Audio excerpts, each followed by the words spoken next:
പങ്കെടുത്തത്. News bureau, Kozhikode. ക്യാൻസറിനെ കുറിച്ച് അവബോധം സൃഷ്ടിക്കുക എന്ന ലക്ഷ്യത്തോടെ ജൂനിയർ ചേംബർ ഇന്റർനാഷണൽ സംഘടിപ്പിക്കുന്ന സുഹൃത സഞ്ചാരം ബോധവൽക്കരണ യാത്രയ്ക്ക് കോഴിക്കോട്ട് സ്വീകരണം. പുതിയ ബസ് സ്റ്റാൻഡ് പരിസരത്ത് ഡെപ്യൂട്ടി മേയർ മീര ദർശക് ഉദ്ഘാടനം ചെയ്തു.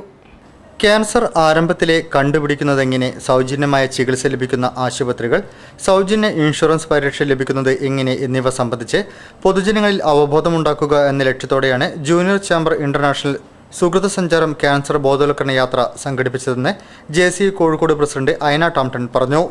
ക്യാൻസർ എങ്ങനെ ആദ്യഘട്ടത്തിൽ തന്നെ കണ്ടുപിടിക്കാൻ സഹായിക്കുന്ന കാര്യങ്ങളെ പറ്റിയും അതിന് ചികിത്സ എവിടെയൊക്കെ ലഭിക്കുമെന്നും സൗജന്യമായ ചികിത്സയെക്കുറിച്ചും ഇൻഷുറൻസ് എന്നീ പദ്ധതികളെക്കുറിച്ചും ഈ യാത്രയിൽ പൊതുജനങ്ങൾക്ക് ബോധവൽക്കരണം നൽകണമെന്നാണ് നമ്മൾ ആഗ്രഹിക്കുന്നത്. കോഴിക്കോട് പുതിയ ബസ് സ്റ്റാൻഡ് പരിസരത്ത് നടന്ന സ്വീകരണ യോഗം ഡെപ്യൂട്ടി മേയർ മീര ദർശക് ഉദ്ഘാടനം ചെയ്തു.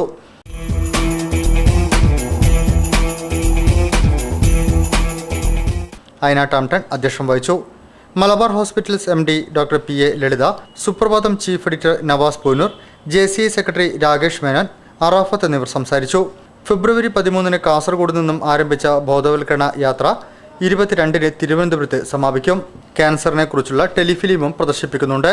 ക്യാൻസറിന്റെ കാര്യകാരണങ്ങൾ സംബന്ധിച്ച് പൊതുജനങ്ങൾക്കിടയിൽ ചില സംശയങ്ങൾ നിലനിൽക്കുന്നുണ്ട്.